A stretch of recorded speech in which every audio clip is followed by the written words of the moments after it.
ആ ഒരു കാലത്തുണ്ടായ ഒരു സിനിമയ്ക്ക് ഉണ്ടായിരുന്ന ഒരു ഫോർമുലയുണ്ട്.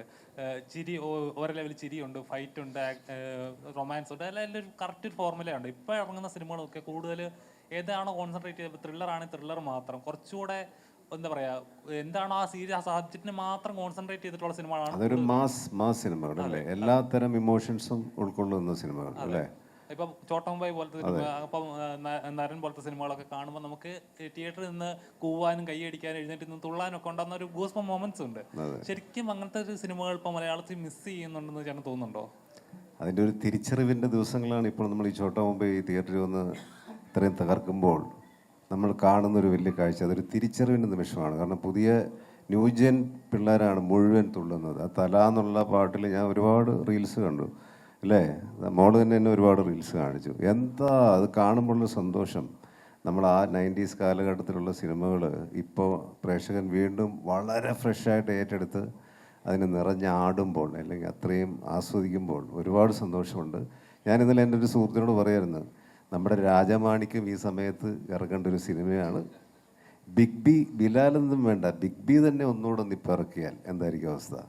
അപ്പോൾ അങ്ങനെയുള്ള ഒരു വലിയ ട്രെൻഡുണ്ട് ഇപ്പോൾ. അങ്ങനെയുള്ള സിനിമകൾ വരട്ടെ. ഇതിപ്പോൾ എൻ്റെ ഒരു പേഴ്സണൽ താല്പര്യമായിട്ട് എൻ്റെ സ്വാർത്ഥത കൊണ്ട് ഞാൻ പറഞ്ഞതാണ്. രാജമാണിക്യവും ബിഗ് ബിയും ഇപ്പോൾ ഇറങ്ങിയാലും തകർക്കും എന്നുള്ളതാണ് എൻ്റെ പ്രതീക്ഷ. സർജാനോ, ഇപ്പം സർജാനോ ചെയ്യുന്ന സിനിമകളിൽ എപ്പോഴും ഒരു എന്താ നിഷ്കളങ്കത്വം ഉണ്ടാവും, ഇടയ്ക്കൊന്ന് ക്യാരക്ടർ മാറുന്ന ഇതുണ്ടാവും, ഒരു ഹോം ബോയ് ഫീലിംഗുള്ള കഥാപാത്രങ്ങൾ ഇച്ചിരൂടെ ഉള്ളത്. എപ്പോഴും തോന്നിയിട്ടുണ്ടോ എനിക്കൊന്ന് ബ്രേക്ക് ചെയ്ത് പക്കാ നെഗറ്റീവ് അല്ലെങ്കിൽ ഒരു ഡാർക്ക് ഷെയ്ഡുള്ള ചെയ്യണം എന്ന് തോന്നിയിട്ടുണ്ടോ? എപ്പോഴും തോന്നാറുണ്ട്. കാരണം ആസ് എൻ ആക്ടർ നമുക്ക് എപ്പോഴും ഒരേ കാര്യങ്ങൾ ചെയ്തുകൊണ്ടിരിക്കാൻ നമുക്ക് തന്നെ ബോറടിക്കും. നമുക്കും കുറേ എക്സ്പ്ലോർ ചെയ്യണമെന്ന് ആഗ്രഹം ഉണ്ടാവുമല്ലോ. പക്ഷെ ഈ ചോദ്യത്തിനുള്ള ഉത്തരം എന്ന് പറഞ്ഞു കഴിഞ്ഞാൽ എനിക്ക് അങ്ങനത്തെ ഒരു സ്ക്രിപ്റ്റ്, ഒരു പ്രോജക്റ്റ് വന്ന് നിൽപ്പുണ്ട്. അത് ചെയ്യാൻ, അതിൻ്റെ ബാക്കി കാര്യങ്ങൾ ഇപ്പം നടന്നുകൊണ്ടിരിക്കുകയാണ്. ആൻഡ് ഹോപ്പ്ഫുള്ളി വെരി സൂൺ അങ്ങനെ ഒരു സാധനം ചെയ്യും. അല്ല, ചോദിക്കാൻ കാരണം മറ്റൊന്നുമില്ല, കാരണം നമ്മളൊരു ക്യാരക്ടറിൽ ഇങ്ങനെ ലോക്കായി കഴിഞ്ഞ ആളുകൾ അങ്ങനെ അങ്ങ് രജിസ്റ്റർ ചെയ്ത് വെക്കാറുണ്ട്. അപ്പൊ അത് ബ്രേക്ക് ചെയ്യാൻ ചിലപ്പം കുറച്ച് സമയം എടുക്കാറുണ്ട്. അപ്പോഴെങ്കിലും ബുദ്ധിമുട്ടുകൾ ഫേസ് ചെയ്തിട്ടുണ്ടോ ഇങ്ങനത്തെ സ്ക്രിപ്റ്റുകൾ വരുന്നില്ലല്ലോ അങ്ങനെ ഒരു ഫീലിംഗ്? തീർച്ചയായിട്ടും. കാരണം എൻ്റെ അടുത്ത് ഈ അടുത്തൊരാൾ പറഞ്ഞു, ഞാനിങ്ങനെ ചാൻസ് ചോദിച്ചു തന്നപ്പം എൻ്റെ അടുത്ത് പറഞ്ഞ കാര്യം, ഒരാളല്ല കുറേ പേര് ഇത് പറഞ്ഞിട്ടുണ്ട്, എടാ നിന്നെ ഈ മുഖം എവിടെ കൊണ്ട് വെക്കുമെന്നുള്ളൊരു പ്രശ്നമുണ്ട്. അപ്പം ചില സിനിമകൾക്ക് അത് നല്ലതാണ്. പക്ഷെ നമുക്ക് എവിടെയെങ്കിലും ഒന്ന് പ്രൂവ് ചെയ്യാൻ പറ്റിയാൽ കുറച്ചുകൂടെ ബെറ്റർ ആയിരിക്കും ആൾക്കാർക്ക് നമ്മളെ ഓരോ ക്യാരക്ടേഴ്സിന് ചൂസ് ചെയ്യാൻ.